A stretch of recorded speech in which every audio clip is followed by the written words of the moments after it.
같이 시작. 하나님 모실 때 얻는 것.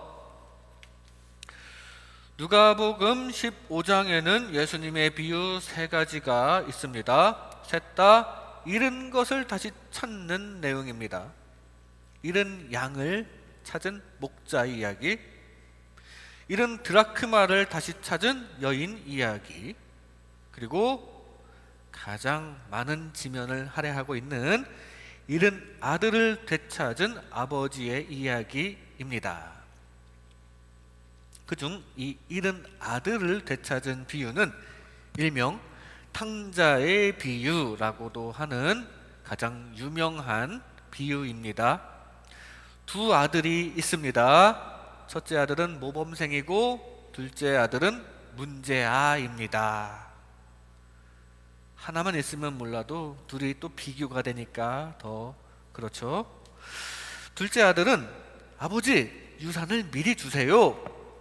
미리 받아가지고 가출을 합니다. 그리고 먼 나라에 가서 자기 마음대로 호랑방탕하게 살면서 그 많던 재산을 다 소진합니다. 그런데 마침 그 나라에 흉년이 듭니다. 재산도 다 소진했는데 거기서 흉년도 들어서 경기도 좋지 않아서 어떻게 경제 활동도 할 수가 없어요. 할 수 없이 거지가 됩니다. 그러자 다시 집으로 돌아갈 생각을 합니다. 아버지가 날 받아주긴 할까? 걱정이 됐어요. 무조건 엎드려서 싹싹 빌자. 그런 생각으로 달리 방법도 없어서 그런 생각으로 돌아왔는데 의외로 아버지는 기다렸다는 듯 멀리서부터 달려오고 환영해 주는 이야기입니다. 그걸 지켜보고 있던 첫째 아들 우등생이 질투를 하는데 그게 또 문제가 돼요. 막 따집니다. 나는 여태까지 아버지 곁에서 잘 했는데 왜 저 망나니 같은 아들 돌아왔다고 잘해줍니까? 하면서 자신의 의의를 드러내고 있습니다. 그러자 아버지는 너는 항상 나와 함께 있으니 내 것이 다 네 것이로 돼. 이 내 동생은 죽었다가 살아났으면 내가 잃어버렸다가 다시 얻었기로 우리가 즐거워하고 기뻐하는 게 마땅하다. 그렇게 대답을 하십니다. 이 예수님께서 말씀하신 이 탕자의 비유 안에서 얻을 교훈은 참 여러 가지입니다. 여러 가지 교훈이 있는데 이 작은 아들이 돌아온 것을 통해서 그리고 큰 아들의 질투와 아버지의 책망을 통해서도 시사하는 메시지가 있습니다만 그 중에 오늘은 작은 아들이 아버지를 떠났다가 아버지께 다시 돌아와서 얻은 것을 중심으로 우리가 하나님을 모실 때 얻는 것이 무엇인지에 대해 살펴보려고 합니다. 하나님께 다시 돌아왔을 때 얻는 게 무엇인지를 살펴보려고 해요. 창세기 3장 말씀을 들여다보면 아담이 죄를 짓고 하나님을 배신한 후에 그리고 나서 얻은 것들이 있는데 바로 불안과 고난과 사망, 나쁜 것들을 얻게 되었어요. 죄 짓고 하나님을 떠나니까 나쁜 것들을 얻게 됩니다. 불안과 고난과 사망. 갑자기 뭔가 불안해져서 나무 그늘에 숨기 시작했어요. 불안합니다. 그리고 인생의 고난이 그때부터 시작됩니다. 열심히 일해야만 겨우 먹고 살 수 있고 그런 고난, 우리끼리 싸우는 그런 고난이 그때부터 시작됩니다. 그리고 사망, 생명나무의 길이 막히게 되고 생명동산 에덴 동산에서 추방당하면서 사망이 주어집니다. 그리고 이 불안과 고난과 사망은 그 후손인 우리들도 그대로 물려받고 살고 있습니다. 하나님 아버지를 배신했기 때문이에요. 오늘 누가복음 15장 이야기도 비슷합니다. 둘째 아들이 아버지를 배신한 후에 얻은 것들이 바로 그 세 가지, 불안과 고난과 사망이라는 사실입니다. 타지에서 의지할 사람이 아예 없는 불안 가운데 있습니다. 세상에서 내 편 하나도 없고 믿을 사람 하나도 없다라는 것을 느끼면서 불안하게 살고 있어요. 또 먹고 살아가기 힘든 고난이 주어졌습니다. 지금 아주 배가 고픕니다.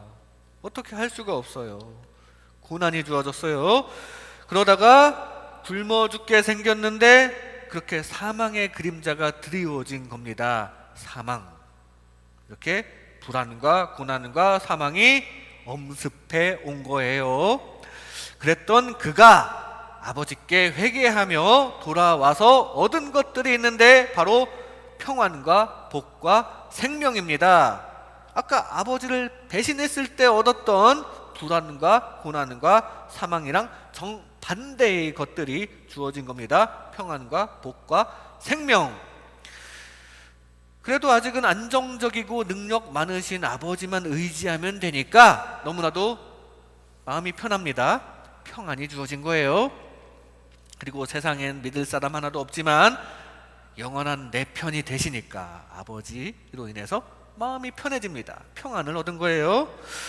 그리고 필요한 것은 집에 있으니까, 또 집도 잘 사는 집이니까 무엇이든지 거기 먹을 거 입을 거 누릴 거 다 있으니까, 거기 주어져 있으니까 복도 얻게 된 것입니다. 복. 그리고 죽을 상황에서 지금 살아났으니 생명을 얻은 것입니다. 평안과 복과 생명을 얻은 거예요. 아버지께 회개하며 돌아왔더니 평안과 복과 생명을 얻은 것입니다. 이것은 엄마와 함께하는 아기와도 같습니다. 아기가 엄마 등에만 엎여 있으면, 엄마 품에만 안겨 있으면 아주 평안합니다. 그리고 아기에게 엄마만 곁에 있으면 필요한 모든 것이 다 주어지니까 그게 아기에게는 복입니다. 그리고 아기에게 생명의 원천은 바로 엄마입니다. 아기에게 엄마는 평안과 복과 생명을 준다는 사실이에요. 그리고 그것은 나무 줄기에 붙어있는 가지도 마찬가지입니다. 나뭇가지에 만약에 마음이라는 것이 그 안에 있다면 떨어져서 땅에서 사람들에게, 짐승들에게 밟히는 상태보다는 그래도 나무 줄기에 붙어 있을 때 그 마음의 평안함을 느낄 것입니다. 그리고 나무에 붙어 있을 때 필요한 물과 양분을 얻게 되니 그게 복입니다. 그리고 나무 뿌리로부터 생명이 연결되어 있으니까 생명의 공급을 받고 있는 상태, 생명이 주어지는 겁니다. 나뭇가지도 나무 줄기 그리고 뿌리를 통해서 평안과 복과 생명을 얻게 된다는 사실이에요.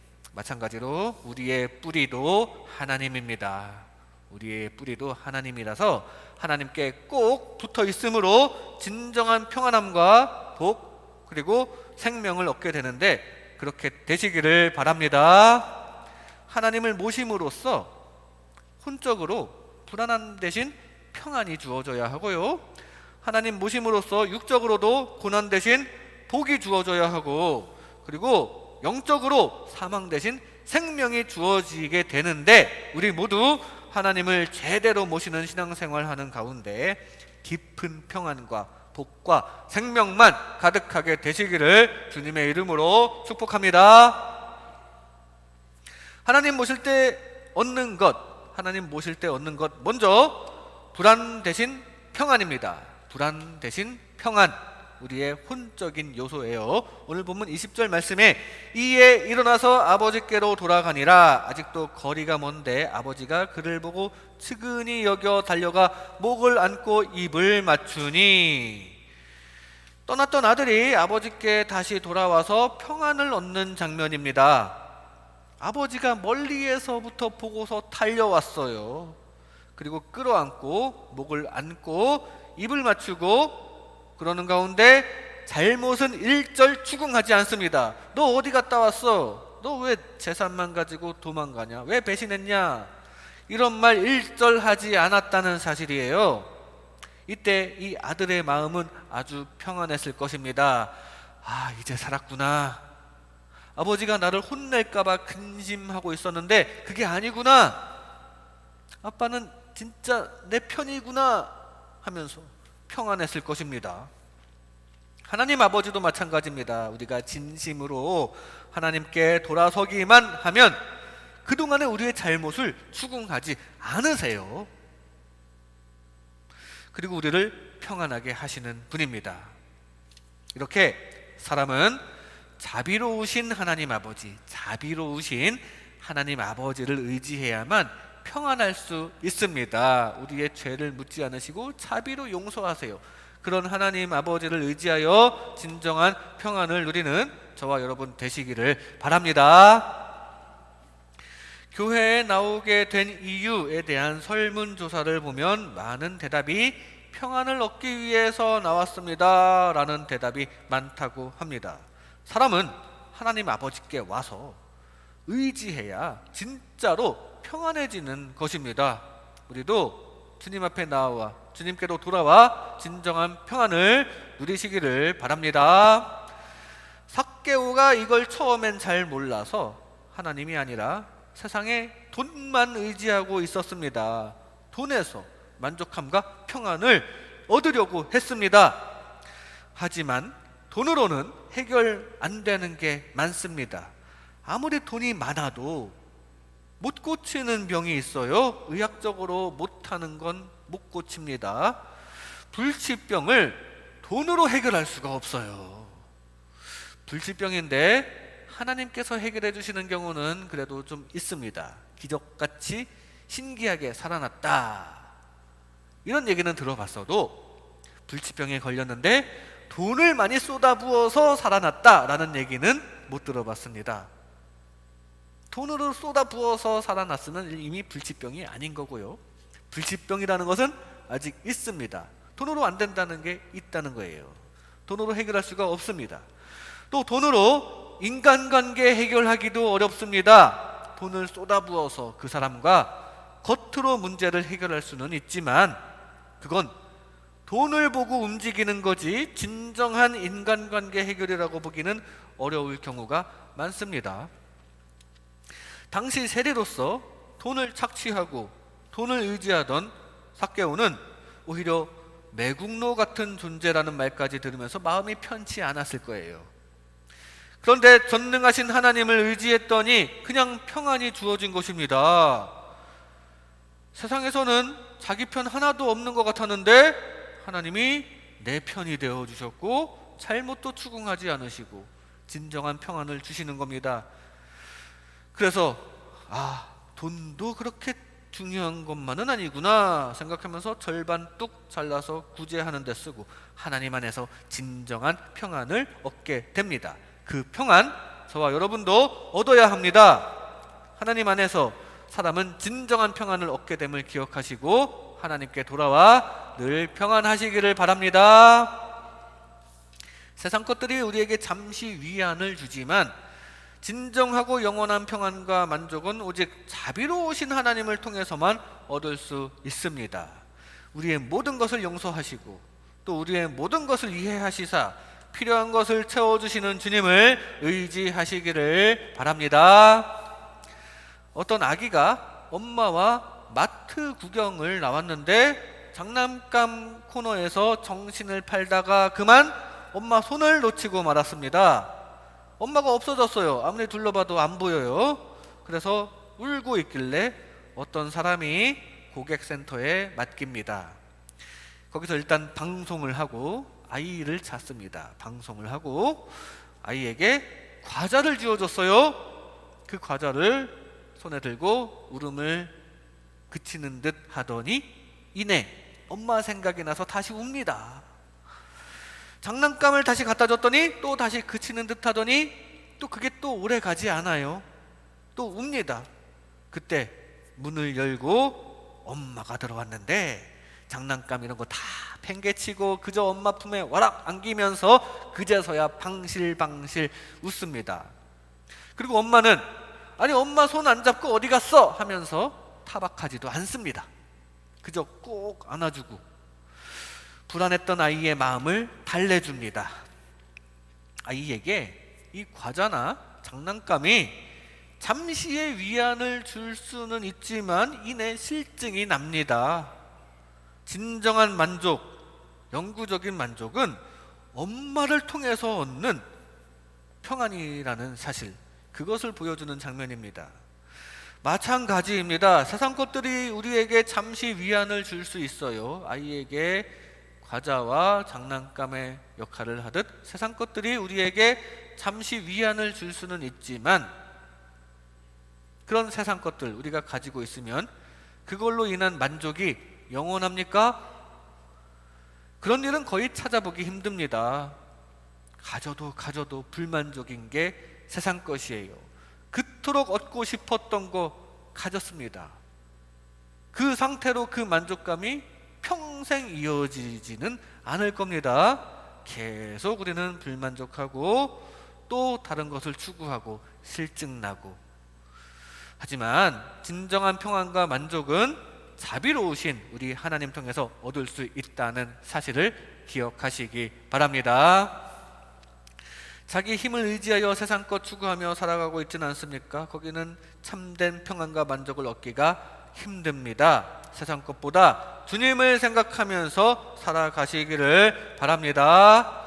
둘째 아들이 세상 것과 돈만 의지하고 먼 나라로 떠났지만 결국 주어진 건 불안이라는 사실을 꼭 생각해야 합니다. 오직 하나님을 믿고 의지할 때 참된 평안이 주어진다는 사실 기억하며 세상보다 하나님을 생각하며 살면서 주님 안에 늘 평안하게 되시기를 주님의 이름으로 축복합니다.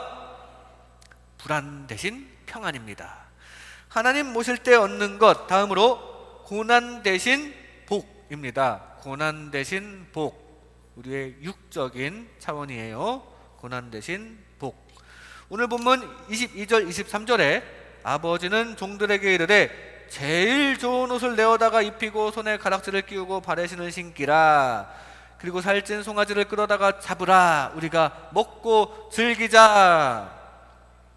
지금 아버지께로 돌아오니까 복이 임하는 장면입니다. 제일 좋은 옷을 입혀라. 손에 가락지를 끼워라. 이 탕자는 평안을 얻은 것만도 좋은데 거기에 이제껏 어려웠던 먹고 사는 문제, 물질적인 문제까지 다 해결되고 있습니다. 아버지를 만났으니까요. 전능하신 아버지를 만나서 그렇습니다. 지금 이 아버지는 이 둘째 아들의 입장에 모든 것이 가능한 전능한 존재예요. 그 아버지에게 돌아와서 다 해결되는 모습입니다. 우리 하나님 아버지도 마찬가지입니다. 우리가 전능하신 하나님의 도움을 의지하기만 하면, 그 뜻을 향해 우리가 돌아서기만 하면 놀랍게 우리의 필요를 채워주시는 분이 바로 우리 하늘 하나님 아버지인 줄로 믿습니다. 그 하늘 하나님 아버지를 향하여 채움받으시기를, 복과 물질적인 축복 받으시기를 바랍니다. 이렇게 사람은 전능하신 하나님 아버지의 도움을 받아야만 복을 누릴 수 있는 존재입니다. 전능하신 분을 바라보아야죠. 양은 목자의 도움을 받아야 양에게 필요한 복이 주어집니다. 목자가 아닌 다른 사람은 양에게는 별로 소용이 없어요. 그 목자가 그 양에게 필요한 게 뭔지도 잘 알고 잘 케어할 줄 아는 가장 능력 있는 존재입니다. 아기도 마찬가지로 그 애의 엄마의 도움이 필수입니다. 새엄마나 양엄마는 좀 한계가 있고요. 또 조카나 그냥 위탁 보육하는 것도 마찬가지입니다. 한계가 있습니다. 아이를 키우는데 전능하지가 않아요. 누구보다 친엄마의 돌봄이 가장 좋습니다. 마찬가지로 사람은 우리의 친부모이신 하나님의 도움을, 그리고 모든 것을 해결해 주실 수 있는 우리의 친부모님이니까 우리를 너무 잘 아셔서 가장 좋은 것으로 해결해 주실 수 있는 전능하신 주님의 도움을 받아야만 하도록 그렇게 우리가 만들어져 있다는 사실입니다. 그리고 우리를 친자식처럼 사랑해 주시는 분도 바로 하나님이라는 사실입니다. 그런 하나님 아버지께 돌아서서 여러 가지 좋은 공급을 받으시기를 바랍니다. 창조하실 때 하나님께서 사람들에게 복으로 주신 것이 바로 이 천지 만물입니다. 왜요? 주인공인 인간이 사용하라고 인간에게 복으로 주신 것입니다. 복으로 주신 거예요. 복 받으라고. 먹을 것, 마실 것, 누릴 것을 주신 것입니다. 대신 조건이 하나가 있는데 바로 하나님을 섬길 때 그것을 누린다는 조건이 있습니다. 하나님을 영적인 부모로 여길 때, 하나님을 영적인 부모로 여기고 하나님 손에 있는 것을 구할 때, 그럴 때 주신다는 것이지 하나님과 남남 사이일 때도 누릴 수 있는 건 아니라는 사실입니다. 하나님을 외면하는 인간에게는 이 천지 만물도 떠나게 되는 원리입니다. 하나님께서 창조하셨기 때문이에요. 그러므로 먼저 하나님의 나라와 그의 의를 구하고 그 복을 받아들이시기를 바랍니다. 오늘 비유의 말씀 속 둘째 아들이 그냥 아버지 집에서 붙어 살고 있었을 때는 복을 받은 상태였어요. 느끼지 못했다는 게 흠이지만 그게 사실 복이었다는 사실입니다. 지나고 보니 그게 복이었어요. 그런데 교만한 마음을 먹고 아버지를 떠나자 바로 고난이 임합니다. 그런데 다시 돌아오자 아버지의 도움으로 다시 복을 얻게 되었습니다. 전능하신 아버지의 도움으로 다시 채움을 받게 되었습니다. 우리도 교만하게 하나님 아버지를 떠나 있으려고만 하지 말고 내 능력만 의지하려고 하지 말고 전능하신 주님께서 주시는 진정한 복을 받으시기를 바랍니다.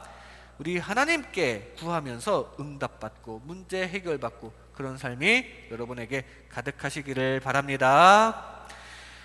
우리 인생 문제 해결의 탁월한 길은 바로 우리 인생을 창조하신 하나님 아버지의 길입니다. 축복받는 유일한 길은 하나님 아버지임을 기억하시기 바랍니다.